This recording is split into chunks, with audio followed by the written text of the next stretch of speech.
तो मुश्ताक भाई हमारे साथ मौजूद है, उन्हें वेलकम करते हैं। मुश्ताक भाई, thank you for joining us. सबसे पहले यही सवाल, अभी पाकिस्तान ने 4 विकेट पर रन्स तो बना लिए हैं और रिजवान ने सेंचुरी कर दी, बाबर ने 80 रन बना दिए। वो लड़के हैं जिनका हमें पता है कि हाँ ये तो चलेंगे, टीम इनकी जो है परमानेंट प्लेस है, इसमें तो कोई सवाल ही नहीं, कोई बात ही नहीं दूसरी। लेकिन सवाल ये था कि फ़खर जमान आपने कल कहा था कि आज अपनी फॉर्म बहाल करने का उनके पास एक बेहतरीन मौका होगा, आज उन्हें चांस ही नहीं दिया गया, ओपन उनको करवाया नहीं गया। बिस्मिल्लाहिर्रहमानिर्रहीम। आई थिंक मुझे ये था कि शायद गैप आया, ब्रेक आई है। ब्रेक के बाद ये जो पिचेस है ना, इंडियन पिचेस, ये फ़खर को बहुत सूट करती हैं क्योंकि यहाँ पे इतना बहुत फ्लैट पिचेस होती हैं। तो आई थिंक मुझे ये लग रहा था कि शायद वार्म अप मैचेस में इसको खिला के इसकी फॉर्म वापस लेंगे, क्योंकि नीदरलैंड के खिलाफ पहला मैच जो है वो ऐसी बॉलिंग नहीं है उनकी कि फ़खर उनको हैंडल नहीं कर सकता, तो वो अच्छा है फ़खर के लिए वो अगर खेले। बट आई थिंक जो उनकी पॉलिसीज मुझे लग रही है अब्दुल्ला शफीक और इमाम के साथ, मुझे लगता है ये पहले मैच में उतरेंगे वर्ल्ड कप के।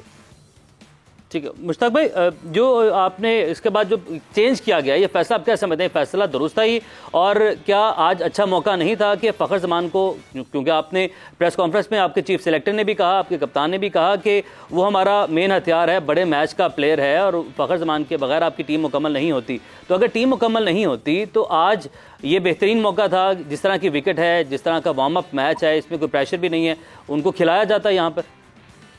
आई थिंक यही जो हम बार बार एशिया कप के में अंदर भी यही कह रहे थे कि कई दफा आप अपने मेन प्लेयर को ड्रॉप भी कर देते हो ना, बिठा देते हो, जिसको कहते हैं हम रेस्ट कहते हैं। रेस्ट करके आप अब्दुल्ला शफी को भी खिला देते, इमाम को आप रेस्ट देते, क्योंकि इमाम बहुत कंसिस्टेंटली परफॉर्मेंस कर रहा है। तो इमाम को अगर रेस्ट भी दे दे तो इमाम के कॉन्फिडेंस में फर्क नहीं पड़ना था।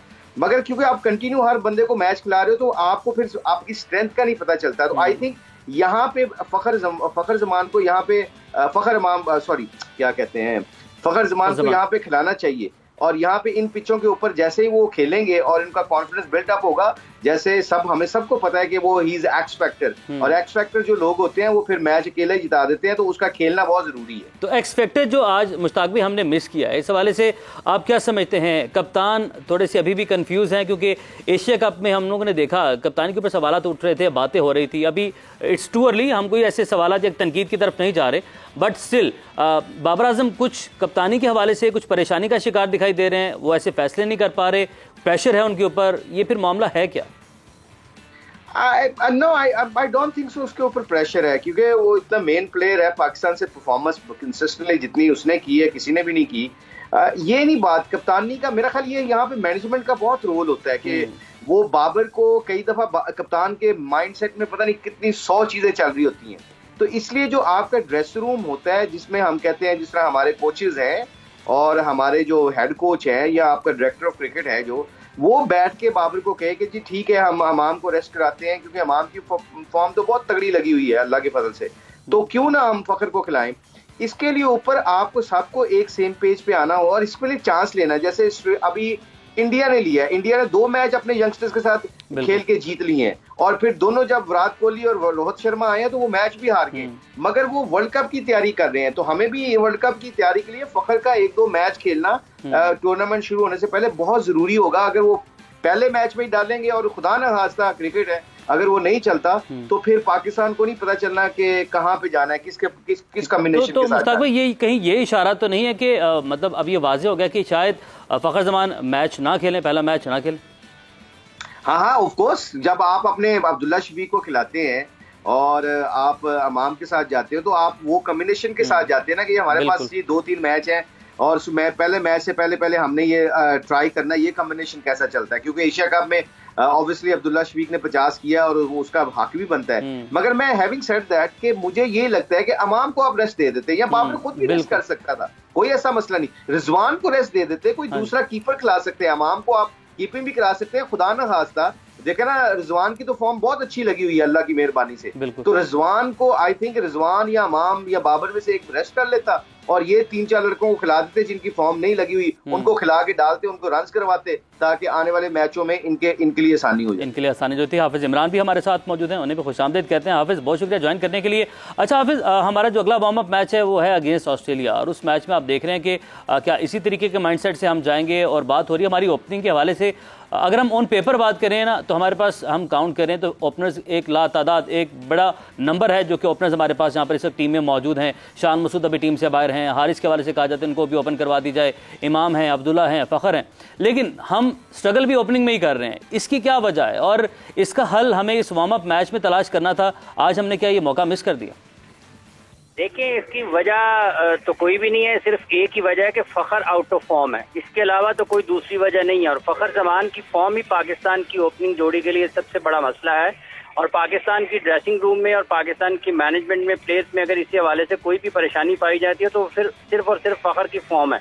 फ़खर फॉर्म में वापस आ सकते हैं, जैसे आज उन्होंने ड्रॉप किया है, फ़खर को आराम का मौका दिया है। तो जब आप मुसलसल खेल रहे होते हैं, एक चीज ये जरूर हो सकती है कि बाज़ औक़ात इस तरह के प्लेयर्स अगर मैच से दूर होते हैं तो उनको अपने आप को कुछ नजरसानी का मौका मिलता है, कुछ आराम मिलता है। तो एक दो मैचेस अगर वो बाहर बैठते हैं, वापस आते हैं तो उनकी फॉर्म लग भी जाती है कि आप नेट्स में लंबी बैटिंग कर लें, कुछ किस्म की चीजें कर लें, तो आपको कम से कम ये हो जाता है कि आप, वो एक चांस होता है। क्योंकि फ़खर की टेक्निक का तो इशू नहीं है, वो टेक्निकली तो वो बल्लेबाज नहीं है कि उनसे वो टेक्निक में कुछ उनकी खराबी आ गई है या उनको कुछ बॉल, उनका हैंड है, कोऑर्डिनेशन ठीक नहीं चल रहा, उनका टाइम ठीक नहीं चल रहा बुनियादी तौर पर। तो वो अगर बाहर बैठेंगे एक दो मैच और फिर वापस आएंगे तो पाकिस्तान को उनसे अच्छी उम्मीदें रखनी चाहिए। लेकिन उसके साथ साथ अगर फ़खर जैसे आउट हो रहे थे तो अब्दुल्ला शफीक भी वैसे ही आउट हुए हैं आज। उन्होंने भी जो शॉट खेला है, जिस तरीके से उन्होंने अपना विकेट थ्रो किया है, मतलब वो पहले से प्लान शॉट के साथ निकल गए बॉलर की गेंद को एक्स्ट्रा कवर खेलने के लिए। तो मसला सिर्फ ये गो के आप कह रहे हैं कि पाकिस्तान के पास काफी सारे ओपनर्स मौजूद हैं, लेकिन वनडे क्रिकेट में पाकिस्तान की ये तीन ओपनर्स हैं जिनमें इमाम हैं, फ़खर हैं और उनके साथ अब्दुल्ला शफीक हैं। तो कोई गैर मामूली तब्दीली की पाकिस्तान को जरूरत भी नहीं होनी चाहिए। आप वर्ल्ड कप स्पेशलिस्ट प्लेयर्स के साथ ही जीतते हैं, और आपकी जो, जब आप मैचेस जीतते हैं तो आप अच्छे प्लेयर्स के साथ जीतते हैं। जब आप टूर्नामेंट जीतते हैं तो अच्छी टीमों के साथ जीतते हैं। तो पाकिस्तान को टूर्नामेंट अगर जीतना है तो अच्छी टीम एफर्ट की जरूरत होगी। अच्छी टीम तो हमने अपनी जो है इमरान वो चुन के उसका इंतखाब करके हमने भेज दिया है। अब उसको खिलाना कैसे है ये टीम मैनेजमेंट का, कप्तान का काम है। मुश्ताक भाई, जिस तरह की अभी इमरान ने भी जिक्र किया अब्दुल्ला शफीक की विकेट का, और अगर हम इस विकेट का एनालिसिस करें, इस विकेट को देखें, तो क्या आप इस शॉट के ऊपर कमेंट करना चाहेंगे? क्योंकि तकरीबन हम ये कह सकते हैं, अगर हम सादा अल्फाज में इसको कहें कि नॉन क्रिकेटिंग टर्म में हम बात करें, आधी विकेट तक वो पहुंच गए थे अब्दुल्ला शफीक, और ये वो हम बात कर सकते हैं कि आपको ये जो कम एक्सपीरियंस है ये कहीं ना कहीं वर्ल्ड कप जैसे इवेंट्स में नुकसान पहुंचा सकता है। देखिए, एक तो आई एम रियली सॉरी, मैं देख नहीं सका उनका डिसीजन, उनको आउट होते देख नहीं सकता, तो मैं अपनी ओपिनियन कायम करते हुए मुझे हेजिटेशन हो रही है। बाकी रही जो पिचें हैं इंडिया की, और जिस तरह हाफिज इमरान साहब ने बात की है, बिल्कुल बिल्कुल जेन्युइन बात की है कि आपका जो फ़खर है, Fakhar is like confidence kind of player है।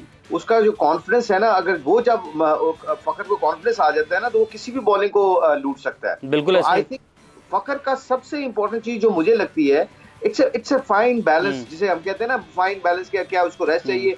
अभी एशिया कप के बाद आके उसको 8-10 जिसका गैप मिला है, अब इंडियन पिचों के ऊपर अगर अब्दुल्ला शफीक रन कर देता है और अमाम कर देता है, then you don't play Fakhar.